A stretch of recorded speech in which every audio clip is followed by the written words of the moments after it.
Hi, so it's been a while since I posted a poem, but it's because I'm trying to juggle everything, juggle being a single mom, juggle our schedule with that, juggle trying to learn ways to make income, without doing things in an unsavory way, like the Amazon stuff I'm trying to work on now. And also I'm trying to study some new things, some things I want to be a part of or want to start like a new career kind of thing, right? And I'm trying to build my social media as well, which is going very slowly, but I'm going to hang in there, right?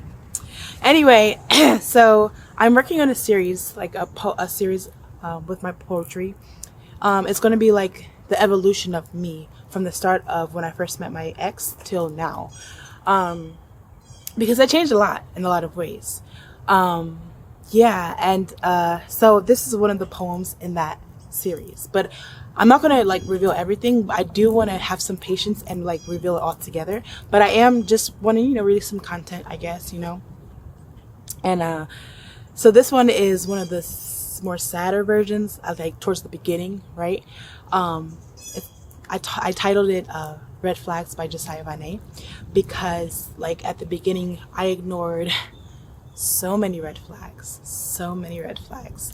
And in true reality, I didn't just ignore his red flags, right? But I ignored my red flags as well because I had plenty of evidence, divine intervention type of evidence, where he visited me in Ohio. I spent a couple months in Ohio when I lived with my mom, and he visited me. He literally left one of his phones. He had two phones. That's a red flag. Two phones is a red flag. No, but he left one of his phones, and I went through that phone like CIA. Okay, it was easy because he had saved passwords and stuff like that. But anyway, so it's titled Red Flags. Oh, that's what I was gonna say. Yes, I ignored a lot of his red flags, divine intervention type of red flags, because I didn't want to be abandoned. I didn't want to be equated to nothing, right? But I also ignored my own red flags because it is a red flag to chase someone who literally has proven through his actions and through conversations with other people that he has no love for you. Why would you want to actively be with someone like that? Why would you want to commit in a marriage to someone like that? Why would you want to procreate with someone who doesn't love you? That's a big red flag I need to heal, a big red flag pointing to a part of my shadow that I didn't want to address, right? So anyway, this is titled Red Flags by Jessiah Voné. I want you, I need you, no matter what dangers. To say goodbye is really not on my mind or my agenda. So instead, I'll wear those glasses. If I squint hard enough, I'll see only what's in focus, that I want to be together. I'll ignore facts, the fine print that says beware, he's marrying you for papers. Hush, hush, that noise. Hush, hush, that notion that he's with me for anything other than love.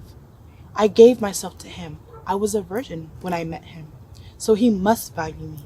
That demon in him will have to settle with me because I refuse to walk away, even when the evidence was thrown right in my face.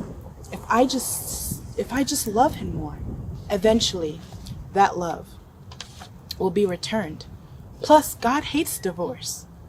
I see him look at others with a lust so fierce, that punch to the gut feeling that leaves you feeling in despair. But I don't want to upset him. I'll ask him about it, but I won't push the matter. His reaction was less than desirable. What I saw when he left his phone, God made it clear, but I just didn't want to believe it was all for nothing. That secretly I meant nothing to him, because if I acknowledge that I mean nothing to him, then the shadow side of me will tell me I mean nothing at all. Shit! Now all the memories of rejection are kicking in. No, no, no, not again. I can't be abandoned yet again. I've already gave my heart, soul, and body to him. No, he must love me because I just can't accept anything less than this illusion. for my heart and my mind will be secluded. So instead, I'll do anything to keep him. I love him, and I'll tell him profusely. There, now we're married.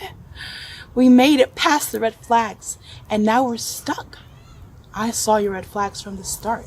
I ignored them, like you ignored my heart.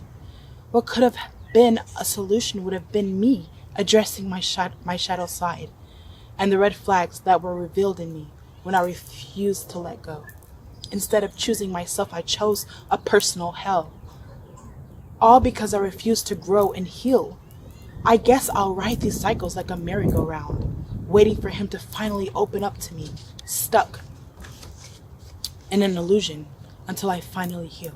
By Jessiah, Voné. Yeah, once again, so this one is not like a positive ending per se, but obviously there's going to be an evolution of things, right? And definitely we're going to end on a positive note in the series. But I'm really excited to release this poem because, you know, it's very personal, right? And it feels really good to be able to transmute all of this negativity and the hard lessons, right? The hard lessons of life into art, right? Anyway, much love. Jessiah, Voné.